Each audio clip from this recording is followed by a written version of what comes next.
Hi, welcome to SBR TV. I'm Peter Loshak. This is our NFL Experts Roundtable, and right now we're going to take a look at the two conference championship games. We're joined once again by returning guest Scott Kellen from SixCentSports.com and Dave Golikoff, senior sports columnist from AskMen.com. Guys, thanks for being here once again. Thanks, Peter.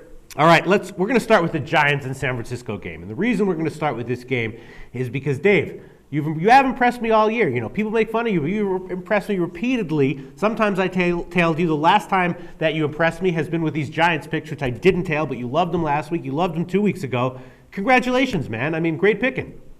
I guess that's pretty good. Didn't realize a lot of people are making fun of me, but hey, as long as we're making money, that's all that matters. Yeah, they're making fun of you. Yeah, exactly. That's exactly what I say every time I see someone. I defend you very heartily. But let's look at this game. The Giants are 2.5-point road dogs at San Francisco. I'm wondering, do you love them again? We've been hearing that there's might be bad weather for this game, so not sure who that will favor. Some people saying the Giants, some people saying San Francisco. There have been reports of Eli Manning getting sick, but that just might be like, late playoffs, people scrutinizing every tiny little detail. Is there any side you like in this game? Yeah, I don't really like either side. I don't like the total. I personally won't be betting this game at all. But if I had to give you a hunch, it would actually be a bet against the Giants. I just like the San Francisco 49ers for a couple of minor reasons. Home field advantage, and I think their run defense is really going to be the key to this game. The Giants the last 4 weeks in total, what's really keyed that offense, I know we talk a lot about Eli Manning, but what's really provided that balance has been the running game. I don't think that happens this week in San Francisco. And really, if the Giants are forced into third down and long, opposed to the third and shorts that they've been in, the 49ers get off the field almost 45% of the time when it's 3rd and 6 or more. I like that. Next up, I like the 49ers at home just because they force the turnovers, they get the breaks, and when that happens, they score points. 28% of their total points this season coming off of turnovers. So I just see them making a couple more big plays, being really good with that run defense once again, and forcing the game on Manning, forcing him into a couple mistakes, and coming away with a small victory. All right, Scott Kellen, do you have any opinions on this game? Yeah, I do. I kind of like San Francisco a fair amount here. Reasons why, a couple things. First of all, San Francisco, they qualify in a fundamental playoff rushing situation. That's 29-3-1 that plays in San Francisco.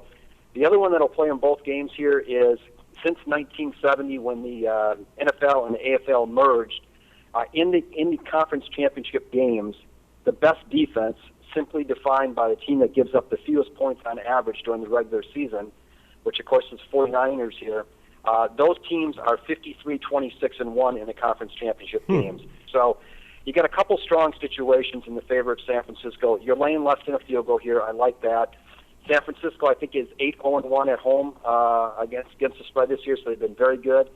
Obviously, the Giants are playing much, much better here than they have been recently. Yeah. And one of the things I looked at, if I look back just the last 6 games for the Giants, which is really when they started playing well, compare that to San Francisco as a whole for the year, I get the Giants favored by about 3 points in this game. So if you think that's a fair analysis, I'm not sure it's a true fair analysis, but it does speak to the Giants playing much better.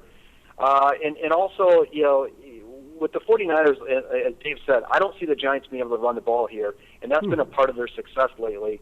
And Green Bay stopped their run last week, other than a couple, the Bradshaw run just before the half, which was a complete disaster for the Packers, and Jacobs broke loose for a touchdown late in the game. But they didn't really run the ball against a Green Bay team that has struggled to stop the rush. I see no way that they're going to be able to run the ball against the 49ers here. They obviously can throw and are very capable of throwing the ball, and they could succeed by just throwing the ball. But I think, for all the reasons I just mentioned, I think the 49ers are a pretty good play here. Very, very strong and tough defense. And if they can handle Drew Brees and company at home, I think they can handle the Giants. So laying less than a field goal, I like the 49ers in the game.